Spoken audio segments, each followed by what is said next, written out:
అందరికీ నమస్కారము. సన్న కారపూస ఎలా తయారు చేసుకోవాలో చూపిస్తా. 3 కప్పుల శనగపిండి, బియ్యపు పిండి, మిరప్పొడి, ఉప్పు, జీలకర్రను ఎల్లిగడ్డ ప్రిపేర్ చేసి పెట్టుకున్నా, కొంచెం ఆయిల్, కొంచెం పచ్చెన్న. తయారు చేసే విధానము: 3 కప్పుల శనగపిండికి 3 స్పూన్ల బియ్యపు పిండి. ఎక్కువ వేసుకోవద్దు, గట్టిగా ఉంటుంది.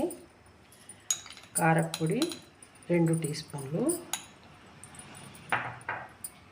సాల్ట్ స్పూన్నర, పచ్చెన్న వేసుకోవాలి. కొంచెం 1 స్పూన్ ఆయిల్, ఎందుకంటే ఇది చేతికి అంటుకోకుండా. ఇది కొంచెం సన్నగా ఇట్లా పోసుకోవాలి, ఎందుకంటే ఇది పిప్పి పడితే మనకు సన్నపు పూస పావులా తట్టుకుంటుంది, అందుకు ఇలా పోసుకోవాలి. జాలితోనే వడపోసుకోవాలి, ఎందుకంటే ఇది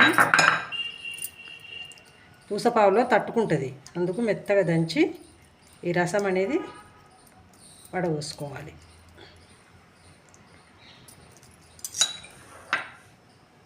మంచిగా ఇదంతా మిక్సీ అయ్యేలాగా మంచి కలుపుకోవాలి. ఫస్ట్ కలుపుకున్నాక తర్వాత వాటర్ పోసి కలుపుకోవాలి. ఇలా మంచిగా మెత్తగా కలుపుకోవాలి. కలుపుకొని కొంచెం ఆయిల్ రాసుకోవాలి, ఎందుకంటే పిండి అంటకపోతుంది. ఆయిల్ రాసుకొని వేసుకొని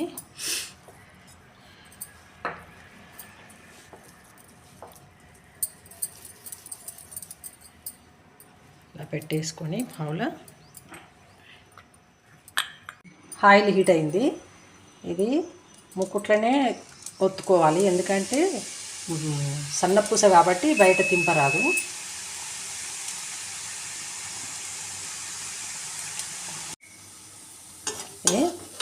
మంచిగా ఫ్రై అయింది. సన్నపూస కాబట్టి వెన్న వేసిన కాబట్టి నోట్లో వేసుకుంటే కరిగిపోతుంది కారపూస. కారపూస రెడీ అయింది. మా వీడియో మీకు నచ్చినట్టయితే లైక్ చేయండి, షేర్ చేయండి.